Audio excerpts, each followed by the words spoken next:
Good morning, ladies and gents. Go ahead and pop your Keurig in, French press your coffee, or pop that Rockstar because the markets, as of right now at 2 in the morning, pre-markets, look like they are all trading at the top of their trading range and are on that verge of breaking out or getting rejected.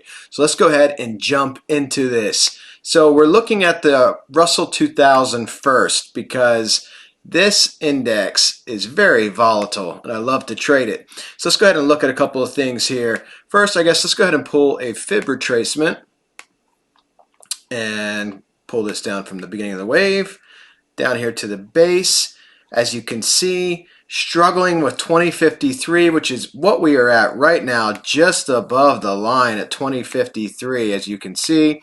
And the reason I said this is on the verge of breaking out, if it flips the 0.5 fib, which it has done so as I'm recording this is after hours, but look at the ATR.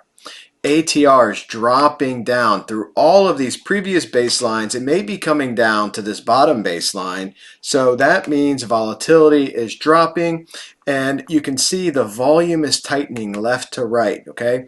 You want to see this in a spring type format. So when the volatility is dropping, the volume's dropping, your volume momentum is still green. My phase angle, my EMA angles are coming down to this green baseline here. This could be moving up. It's been moving up after hours steadily, and it's holding right up here. So, when the volume kicks in the morning, I would not be surprised if we're still above the 0.5 fib to be making a move towards that 618, the most commonly retraced to fib. And of course, if we go ahead and pull this off, you can see our trading range that we established here with our selling climax candle. You can see that, and then our automatic reaction. So we are trading above this trading range right now, and if we hold that 0.5 fib, we could be looking for a breakout. If not, you've just made a double top type formation, and if you start retracing, you could be retracing here, and then you got to watch this because at that point you could be going down. So we have to watch and see if we can hold this key support of the 0.5 fib. Let's get a couple different trend projections, and then we will do some volatility TA as well. Let's take our trend-based fib from the base here to the top. That's our A, and that's our B wave. So the 618 is a little bit lower when you do it this way. It's at 2061. So if you flip 2061 and hold it as support, you will have a bias to come up and test 2125.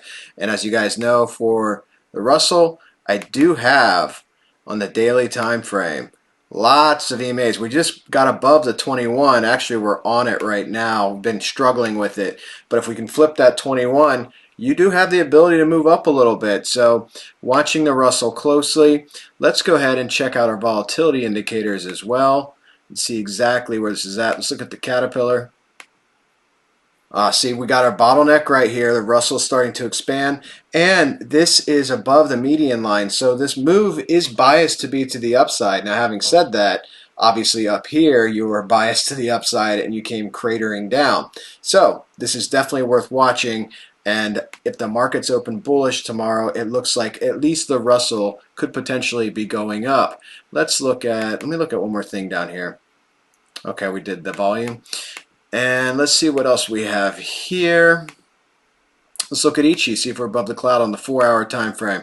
We're going to do all of these in a 4-hour time frame. We just broke through the cloud. So right now you have your resistance cloud flipping to a support cloud. Okay, so this will start forming a support cloud if price can stay elevated. Our moving averages are coming up to try to catch up to price here on the Ichi cloud. And let's take a look at these moving averages. Where is our 55? 55's beneath us. Where's our 89? 89's beneath us. 144? Right on the 618.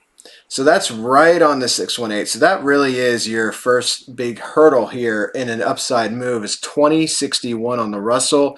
Got to flip that 144. And then if we look at our 233, it's obviously above that.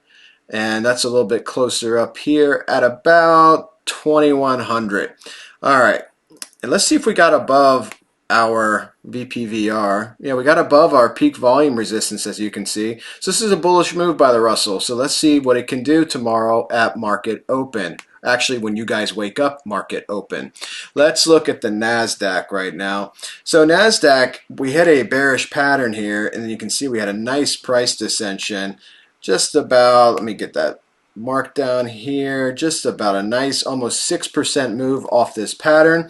And again, we formed our Wyckoff trading range here as well. Here is our selling climax candle, beautiful VSA, big demand wick. So we have that. We established a trading range here. And look, we are right at the top of the trading range again. So that probably means we should pull a fib.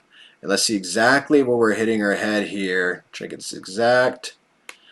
The 0.5, okay, so we're on the 0.5 fib as well. You can see that we're getting rejected from it.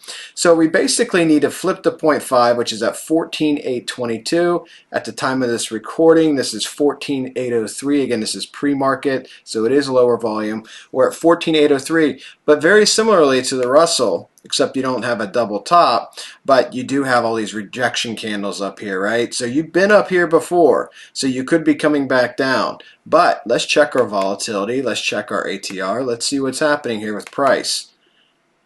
Ooh, see, ATR is dropping down again. And look, last time we impacted this trend line, big move, okay? So the ATR pumps up, whether it's a bullish move or a bearish move. So this was a big bearish move last time it dumped, okay? But let's see, our volume here is tightening up. As you can see, it is, again, once again, pre-market, so it's going to be lower volume, but this is tightening up. You want it to tighten like this because then you get big explosions. You can see that in between here, right? Look at the tightening of the volume, boom, explosion. So let's see what happens with this, but we do have volume momentum is green. Our RSI is green using the ALMA moving average. And let's go ahead and check out the RSVB. See if we're getting tight here. We are well above the median line, and it's starting to bottleneck up some. So again, just like the Russell, I mean, you can be biased above the median line just like you were here and then fall down, okay? So this isn't indicative of necessarily saying you are going up, but there is a bias, obviously. If you're trading above the median line and you get bullish momentum, you could be going up. So something to watch. Tomorrow at open will be interesting if this reverses everything and this just falls back down, or if everything starts pumping back up, or pumping up, I should say. Let's look at Ichi here on Nasdaq, and then we'll check out the moving averages. So we got above the moving averages on the cloud. We got a nice big green cloud beneath us. So again, I mean, this looks primed. This looks primed to be coming. Maybe it might even come back down and retrace to the cloud and then come up. But this is primed for a move, just like the Russell. So that's two so far primed for a move. Let's look at the moving averages here and see what we're dealing with. Let's look at the 55, get an idea. Okay, that's beneath us. Where's the 89? Oh, same problem. We're right on the 89. So that's stabbing the candle in the side there. We're below the 89 right now. So we're at 14,793. So this again is just accumulating right here in the spot. If it starts losing its momentum, it's going to come and retrace. And let's see where the 144 is, if that's at the 618. No, it's above the 618, so 233 is even higher. Yeah, 233 is up at the 1 fib. So this is interesting as well. We'll have to watch this and see how it plays out. Again, it is primed for a potential upward move, but market sentiment can definitely switch between now and open or at open. So let's see. Let's check out our trend channels here. We gotta adjust this.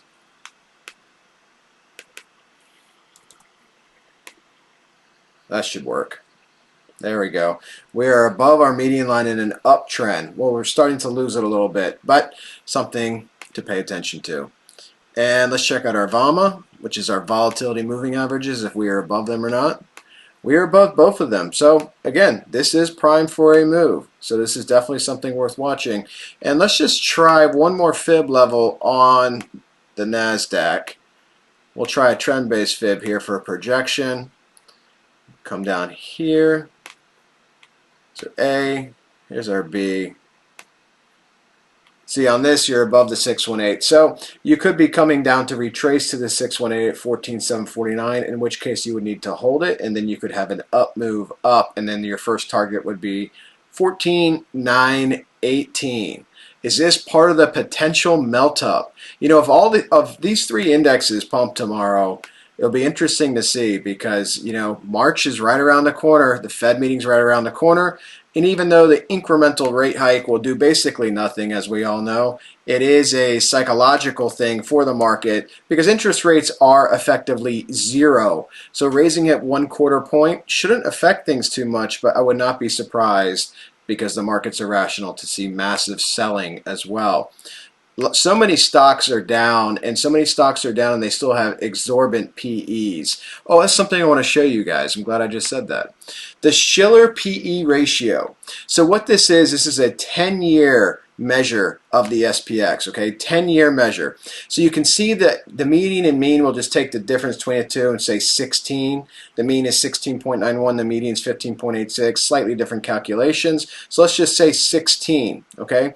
So we're at 16 historically over a 10-year period. And just to read this to you, price to earnings ratio is based on average inflation adjusted earnings from the previous 10 years, known as cyclically adjusted PE ratio, Shiller PE ratio, PE10. I want to show you guys this. We're at 37.18 for the SPX. Some of you may not know what that means. Some of you may be like, oh my God, it's that high. So to give you an idea, the dot-com crash was just about 44, okay? The dot-com crash was 44. Black Monday in 1989 was just about, there's no crosshair here to measure this, but just eyeballing it, looks like it might have been 17. Black Tuesday in 1929 was 30. We are at 37. We are the second highest PE ratio we have ever been in, well, since going back to the 1920s. Okay, that's where we are now. This is why this is all part of the super bubble. Doesn't mean you can't make more money on the way up, guys. If this thing pumps, we're trading it on the way up. But just know what you are trading with. You are playing with dynamite and the fuse is lit. Because at some point the music will stop and you better have a chair to sit in. Because again, the average over the last 10 years was a 16, and we are at 37.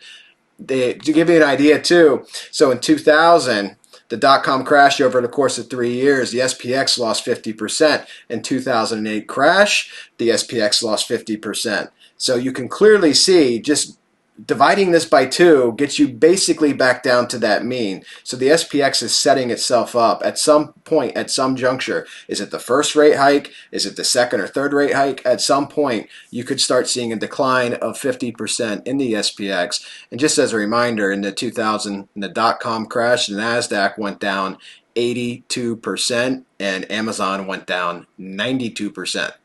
Exciting times to be trading, guys. Let's look at the SPX on the 4-hour. Again, the healthiest of the three. This is your previous distribution range up here. So that was your all-time high. You were not that far away from your all-time high. Let's go ahead and see if we can get a quick measurement on this. Fairly accurate. You are just roughly less than 6% away from your all-time high. So again, this is a fairly healthy index still. And let's go ahead and look at this. You can see we exited our trading range. Had a nice, going through the Wyckoff again, I guess, since we did it on the other two. You have your selling climax candle, your reaction, you establish your trading range. You have your volatility, secondary test establishing your base, and you exited rather quickly.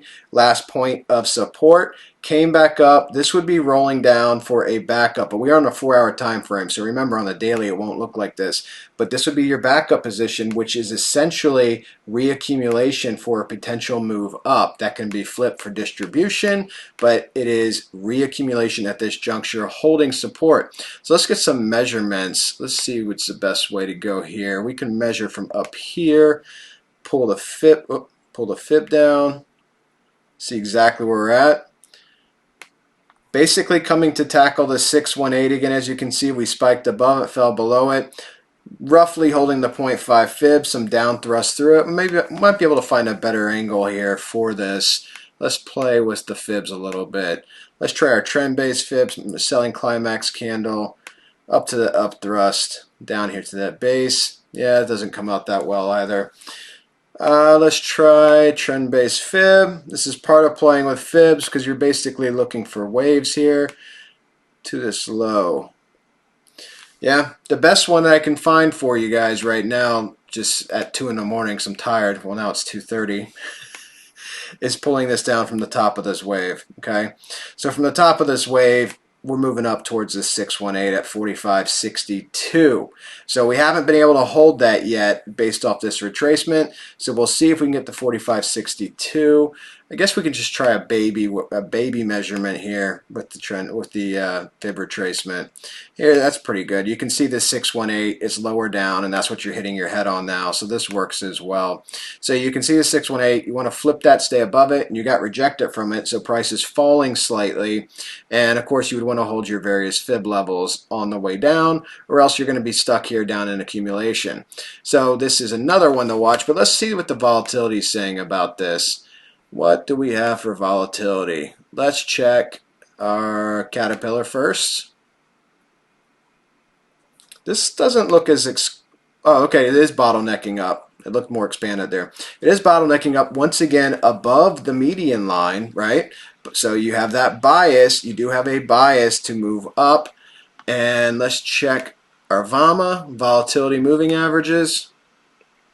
They are both beneath us. So you are green for takeoff here. And let's check our EMAs. 55. Below us. 89. Below us. Where do you think that 144 is? Stabbing us in the side. So this is above the 89. The other two are not, or they barely are above the 89. Here you're on the 144. So that's what you're dealing with. That's what's rejecting you right now. You can see price vacillating up and down on that 144. So you get above the 144. Where's our 233? 233 is just slightly above us here at 45.64. So basically $30 away. So it'll be interesting to see. And you can see the 233, look at this, acting as resistance here to the candle rises. You see that? Right across the top, cut them down. So this is potential. I mean, this will be the same on all the indexes. Obviously, 233 is a key measure of price over time, 233 trading days. So this is a key place that you could retrace to. And on the SPX, it is only $30 away. But let's take a look at our indicators down here. ATR, see, I mean, all of them are gearing up for a move. You see this? All of them on the ATR are gearing up for a move. You can see we kissed that trend line down here. And that's exactly where we're descending to. So this move could be to the upside in the same way here. If the volume, tightening of the volume, getting explosions.